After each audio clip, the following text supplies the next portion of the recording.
औज़ुबिल्लाहिमिनश्शैतानिर्रजीम बिस्मिल्लाहिर्रहमानिर्रहीम।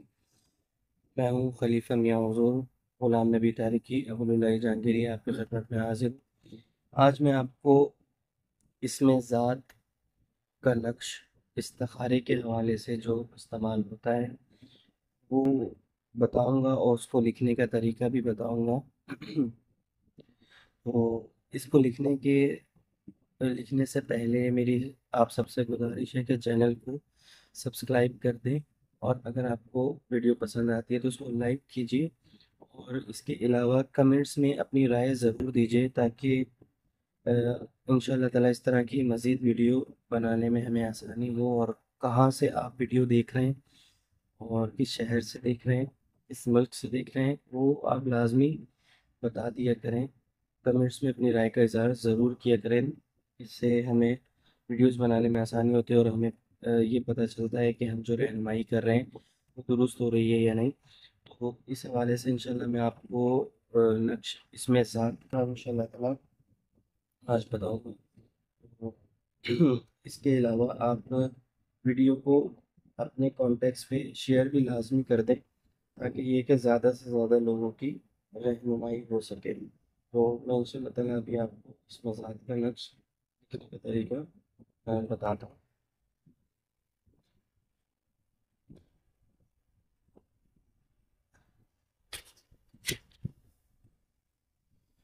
सबसे पहले मैं आपको ये बता दूँ कि नक्श लिखा जाता है, ये आतिशी चाल कहलाती है।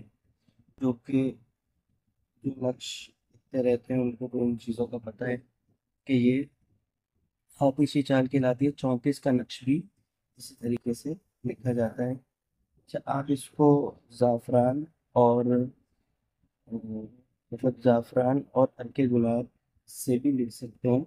अगर किसी के पास ये मैसर ना हो तो वो शख्स जो है इसको इंक पेन से भी लिख सकता है, जैसे कि मैं आपको भी लिख के दिखा रहा हूँ।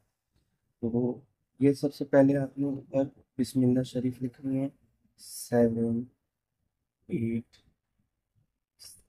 ठीक है। अब मैं इसको आपको इसकी चाल बता देता हूँ। ठीक है।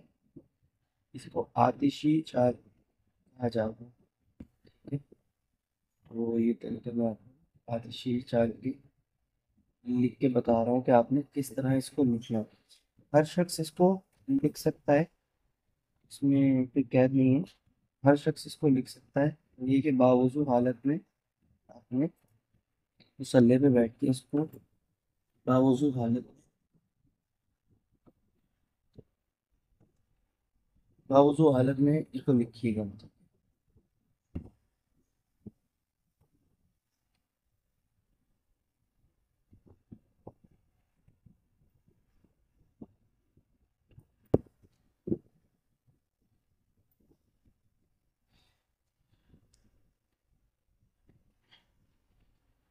तो ये सबसे पहले आपने ये आतिश चाल में 1 2 3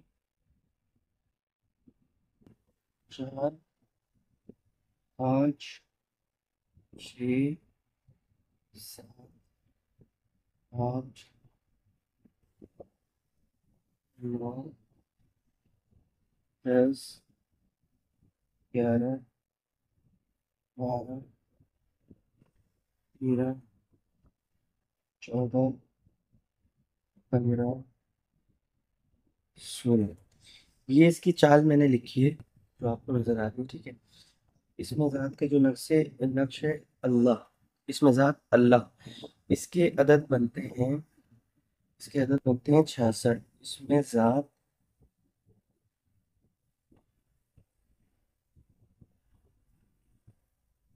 अल्लाह। ठीक है। इसके अदद बनते हैं 66। ठीक है। 66। तो इसको जब हम यहाँ लिखेंगे तो नक्श लिखने के एक ये पूरा तरीक़ेकार है। इंशाल्लाह कभी वीडियो में आपको समझा दूंगा कि इसके 66 का जो नक्श है इसको इसका मतलब ये कि किससे तकसीम किया जाता है। तो ये पूरा नक्श इस तरह मतलब आप इसको ऐसे भी गिनेंगे तो 66 आएगा, ऐसे इसको गिनेंगे 66 आएगा, ऐसे गिनेंगे 66 आएगा। ये हर तरफ से, चारों तरफ से जब आप इसको देखेंगे ना तो ये 66 ही आएगा। ठीक है, तो सबसे पहले आपने लिखना है यहाँ 9, ठीक है, यहाँ 10, 11,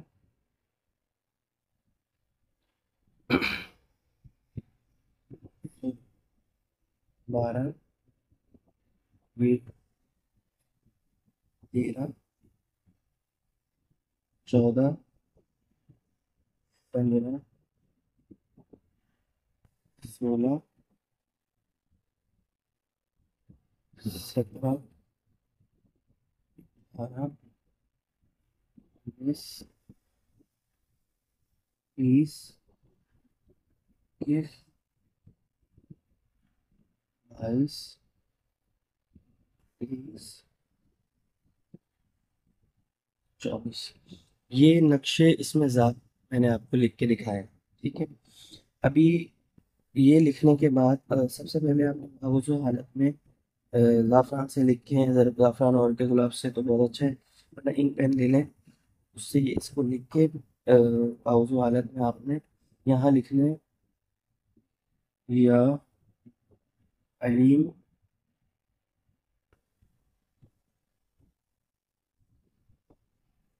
सॉरी ये थोड़ा सा ये इबारत बाद में लिखनी थी, इसको लिखी इस तरह लिखना था, या खबीर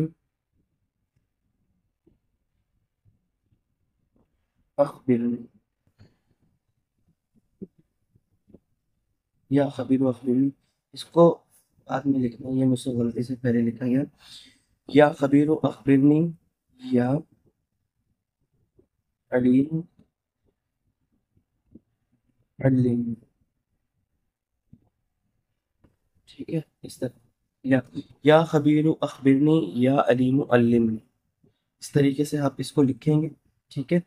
और नीचे जो भी आपका मकसद है, जिस मकसद के लिए आप ये नक्श लिख रहे हैं, मकसद शादी का इस्तिखारा करना है, और इसके अलावा आप कोई भी काम हो सकता है, जिस मकसद के लिए आप इस्तिखारा करना चाह रहे हैं, वो मकसद आपने इस जगह पे लिखना है, नीचे इस जगह पे मकसद लिखेंगे, ठीक है, इस जगह पे मकसद लिखेंगे।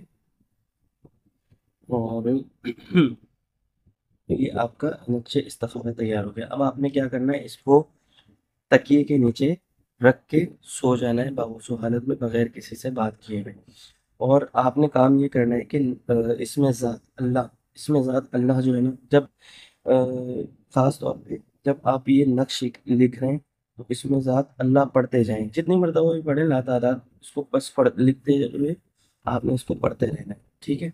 और सोते हुए भी जब आप इसको नक्श को तकिए के नीचे रखेंगे, आपने इसमें ज़ात अल्लाह का जिक्र करते हुए सो जाना है। इंशाअल्लाह ताला आपकी बेहतरीन रहनुमाई होगी इस हवाले से, इस्तिखारे के हवाले से। आपको किसी को मैसेज करने की या किसी को भी पूछने की ज़रूरत नहीं है, आप ये खुद ये अमल कर सकते हैं। ये आम लोगों के लिए तरीका मैंने बताया है, ये हर शख्स कर सकता है, इसको इस अमल को करने की इजाज़त है। तो इसी के साथ मैं आपको ये बताता चलूँ, ये तो मैंने जो आपको बताया है नक्श, ये इस्तिखारे के हवाले से है, ठीक है, ये इस्तिखारे के लिए है।